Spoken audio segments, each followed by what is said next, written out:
Hello, and welcome back to Daily English Talk. I'm Emily, and I'm really glad you're spending this time with me today. You don't need to do anything special right now. You don't need a notebook or a pen. Just listen, relax, and let the English flow naturally. Today we're going to talk about the past. Not grammar rules, not tables, not complicated explanations, but real English. The way people talk about the past in everyday life. Talking about the past is something we do all the time, even without thinking about it. We talk about yesterday, last weekend, childhood memories, old jobs, past mistakes, funny moments, difficult times, and small things that stayed with us. And in English, talking about the past is not just about using the correct tense. It's about telling a story, sharing a feeling, and connecting with the person you're talking to. I remember when I first started teaching English, many learners were very nervous about the past tense. They would stop in the middle of a sentence and think, was it go or went? Did or do? And I understand that feeling. But native speakers don't think like that.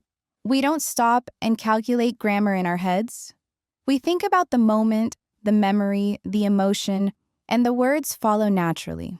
So today, I want you to listen to how English sounds when we talk about the past in a calm, human way. Let me start with something simple. This morning, I was thinking about my childhood. Not because anything special happened, but because I walked past a small park near my house. When I was a child, I used to play in a park like that almost every day. I remember the smell of the grass, the sound of other kids laughing, and the feeling of going home tired but happy. When I think about that time, I don't think about grammar. I just remember how it felt. In English, we often start talking about the past with very simple phrases like, I remember, I used to, or back then. These phrases are very natural and very common. For example, I might say, I remember when I was about 10 years old, I had a small blue bicycle. That sentence is simple, but it opens a door to a story. Or I could say, I used to ride that bike every afternoon after school. Used to is not a grammar rule here. It's just a natural way to talk about habits in the past. When people talk about their past, they often mix facts with feelings. They don't say only what happened, they say how it felt. For example, I worked in an office job for 5 years, and at that time, I felt very tired and unmotivated. This is very real English. This is how people talk. I often share with my students that I didn't always know what I wanted to do in life.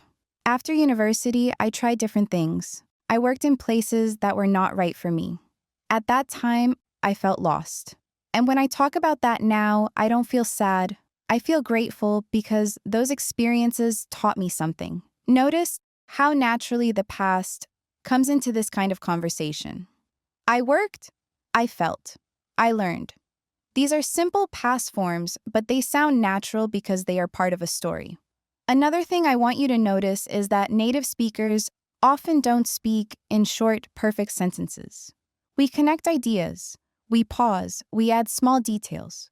For example, instead of saying, I moved to a new city, it was difficult, I might say, when I moved to a new city a few years ago, it was actually quite difficult at first because I didn't know anyone and everything felt unfamiliar.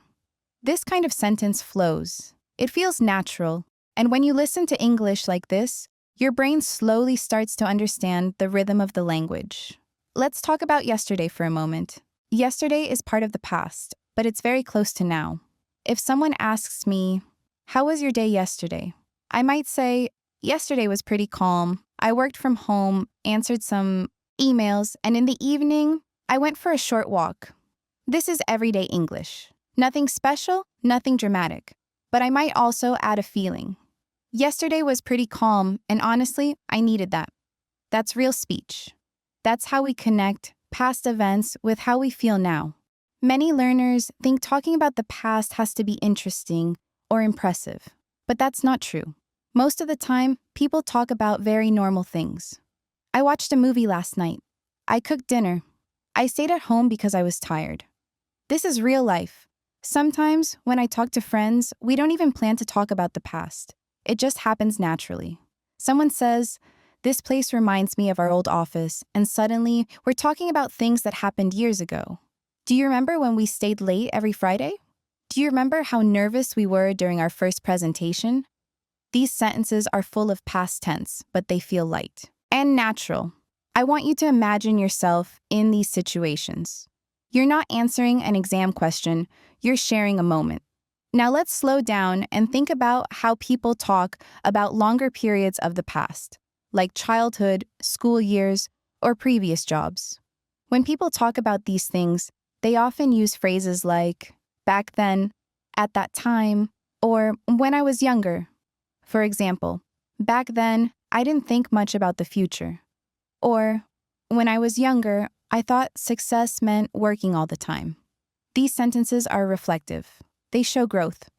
I often say, when I was younger, I was very impatient. That's a simple sentence, but it says a lot. It tells you something about who I was and how I've changed. Talking about the past is also a way to show personality. Some people talk about the past with humor. They laugh at their mistakes. Others talk about it with warmth or nostalgia. All of this is part of real English. I remember once I made a big mistake at work. At the time, it felt terrible. I couldn't sleep. I kept thinking about it. But now, when I talk about it, I usually smile and say, that was a good lesson. And that's something you'll hear a lot in English. People talking about mistakes as lessons. Instead of saying, I failed, people often say, I learned a lot from that experience. This is a very common and very natural way to talk about the past. As you listen, I want you to notice something important. Native speakers often repeat ideas in different ways. This is not a mistake. It's how we make things clear and emotional. For example, I might say, that time in my life was difficult. It was stressful. It was confusing. These sentences are simple, but together they create a picture. This is very useful for shadowing practice. You can repeat these phrases and feel how they flow. Talking about the past is also about sharing stories with other people. When someone tells you a story, you usually respond with something like, really? That sounds hard, or I remember something similar. These responses keep the conversation alive. For example, if a friend says, I moved to a new country 5 years ago and it was scary at first, you might say, I can imagine. I felt the same way when I moved. This response uses the past naturally and builds connection. English conversations are not one-sided. They go back and forth, and the past is often the bridge between people. As we continue, we'll go deeper into how people naturally talk about different kinds of past experiences, how they connect the past with the present, and how you can start doing the same without fear or stress, just by listening and absorbing the language the way it's actually used. When we talk about the past, we don't always tell long stories.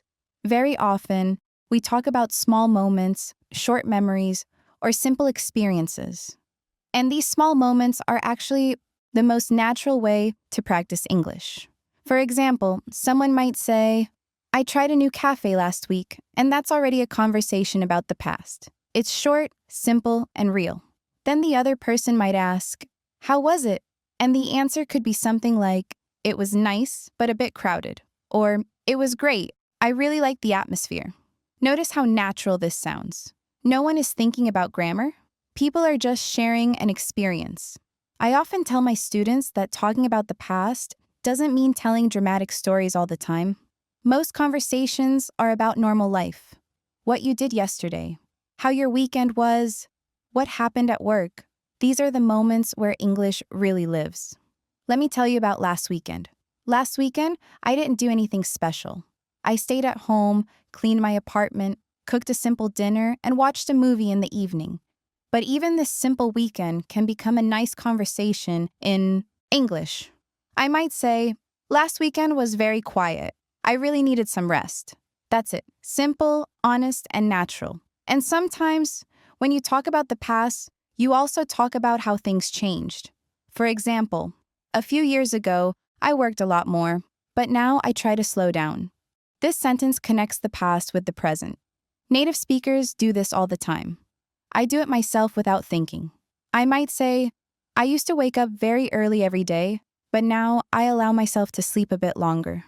This is not a grammar exercise, it's just life.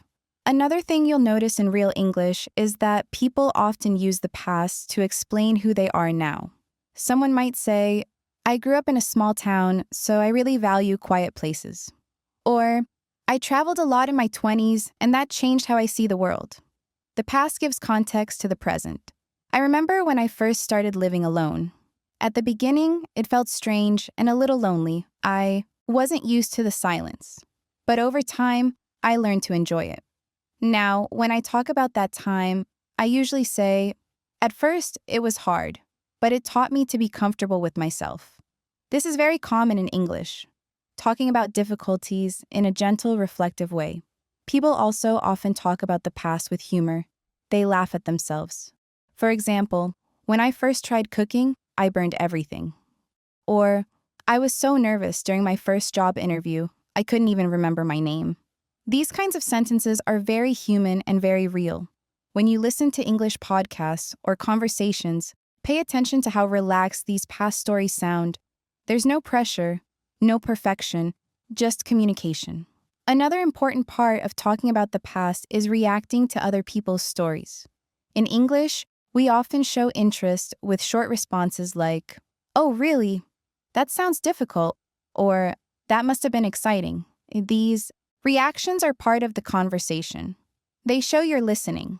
For example, if someone says, "I moved to another country 5 years ago," you might say, "Wow, that must have been a big change." This response doesn't need perfect grammar. It needs emotion. And then maybe you share something about yourself. I moved to a new city once, and I remember feeling very nervous at the beginning. Suddenly, you're both talking about the past, sharing experiences, building connection. This is why I always say that English is not just a language you study, it's a language you live. Your past, your memories, your experiences, all of this is already inside you. You don't need to invent anything. You just need the words to express it. If you ever feel stuck when talking about the past, keep it simple. Start with, "I remember," "last year," "when I was younger," or "a few days ago." These phrases open the door. After that, you can add details slowly. And don't worry if you repeat words or ideas. Native speakers do this all the time. Repetition makes speech feel natural and relaxed. As you listen to this episode, I want you to imagine real moments from your own life. Yesterday, last week, a few years ago. Let the English connect to your memories. This is how learning becomes natural. Talking about the past is not about being perfect. It's about being real. And when you allow yourself to speak naturally, even with small mistakes, your English will grow faster than you expect. If you enjoy these calm conversations and want to keep improving your English through real-life listening and shadowing, don't forget to subscribe to Daily English Talk. New episodes will help you feel more confident, more relaxed, and more natural when you speak English. Thank you for spending this time with me, and I'll see you in the next episode.